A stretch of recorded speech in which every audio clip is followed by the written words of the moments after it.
Untuk market review atau market news hari ini sangat spesial. Kenapa sangat spesial? Karena saya akan coba flashback pergerakan selama tahun kemarin, terutama untuk di gold, untuk di level-levelnya ya. Yang pertama, saya selalu menyoroti dari kondisi mata uang Amerika atau greenback, dolar Amerika. Menutup akhir tahun 2023, dolar Amerika secara global melemah, tapi terbatas, ya.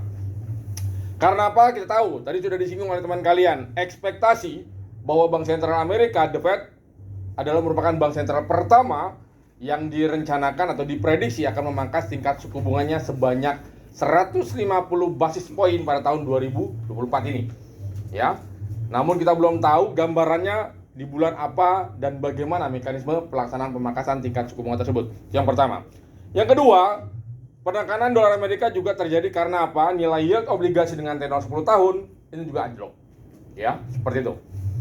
Jadi kita bisa lihat dari dolar Amerikanya atau indeks dolarnya atau DXY sempat menyentuh level terendah 100.06 pada akhir tahun 2023. Namun pagi ini kembali melonjak dia ke level 101.30. Ya, dolar kembali recovery, rebound. Karena seperti yang kita tahu, pada akhir tahun kebanyakan para pelaku pasar long vacation jadi menjual posisinya, lalu pada awal tahun kembali membeli. Seperti itu. Ditambah lagi dolar berada di level terendahnya, makanya dolar menguat tapi terbatas. Karena sentimen market masih berpotensi melemahkan dolar Amerika. Ya, oke. Sekarang kita korelasikan terhadap pergerakan market, terutama terhadap gold. Tadi di awal saya katakan, pada tahun 2023, open market gold pada 1 Januari, tepat 2 Januari 2023 kemarin, opennya di level 1822. High-nya all time high 2149. Close-nya kemarin 2062. Jadi kalau secara global pada tahun 2023 pergerakan emas bullish trend sekitar 227 poin dalam 1 tahun. Ya. Oke. Di awal tahun 2024 ini tadi open market tanggal 2 Januari 2063. Kita ingin lihat bagaimana pergerakan dalam 1 tahun 2024 ini. Karena apa? Kita tahu sentimen market justru melemahkan dolar.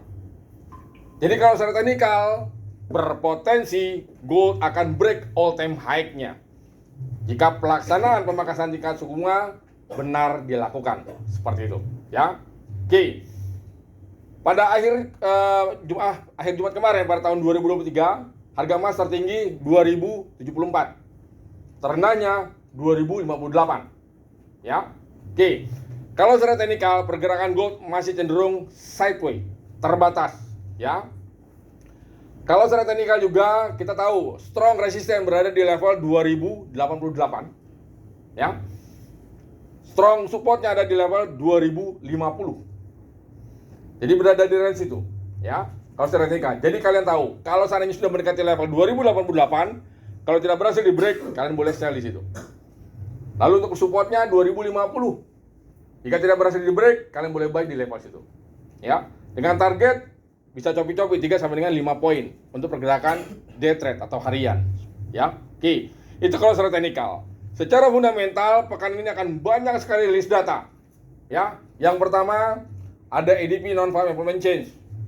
Lalu ada juga non-farm payroll. Ada average earning. Dan pada Kamis dini hari akan ada FOMC. Pak, kira-kira FOMC membahas apa, Pak?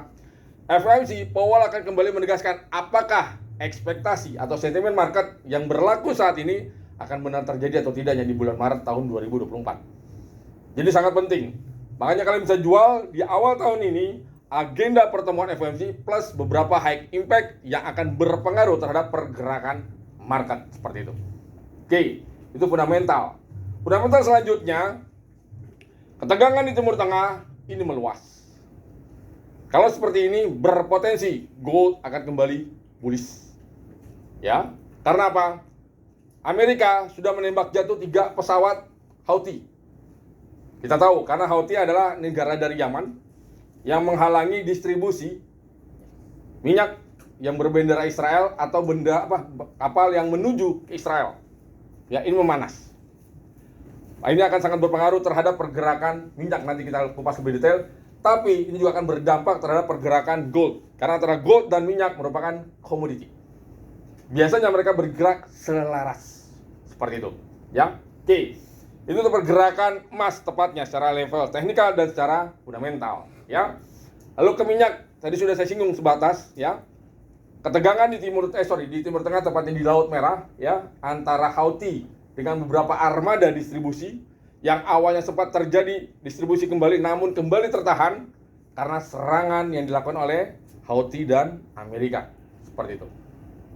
Kalau seperti ini, harga minyak bisa kembali naik.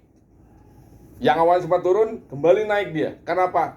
Terganggunya jalur distribusi. Jadi pasokan terbatas, sedangkan permintaan sudah mulai meningkat. Ini yang mendorong kenaikan harga minyak seperti itu. Oke, sekarang kita beralih ke major rate. Euro, pound sterling, Aussie, serta yen. Hampir seluruh mata uang major rate pada tahun 2023 di penutupan tahun 2023 yang lalu atau yang kemarin rata-rata menguat. Ya, Euro, pound sterling, Aussie, serta yen. Bahkan hampir seluruh mata uang tersebut mencapai level penguatan tertingginya pada tahun 2023. Karena apa? Sekali lagi saya katakan, sentimen market yang melemahkan dolar Amerika. Yang pertama. Yang kedua, untuk Bank Sentral Eropa dan Bank Sentral Inggris ini belum memberikan clue, sinyal, apakah pada tahun 2024 ini akan memangkas tingkat suku bunga atau tidak. Ini menjadi poin plus bagi euro dan pound sterling. Ya. Untuk yen tepat tanggal 1 Januari kemarin terkena gempa Jepang. Ya. Kita tahu kalau kejadian alam yen melemah. Tapi kita tahu juga Jepang merupakan negara superpower. Begitu dilanda gempa berapapun kekuatannya pasti dia akan cepat recovery. Karena ini sudah banyak sejarah seperti itu. Jadi kekuatan Jepang memang tidak bisa diragukan lagi.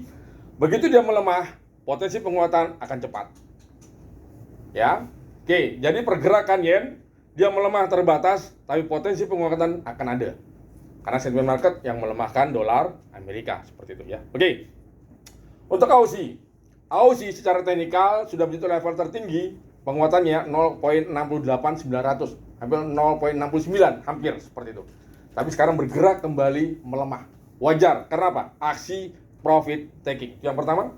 Yang kedua, pemerintahan Cina yang diprediksi akan menggelontorkan stimulus hingga saat ini belum.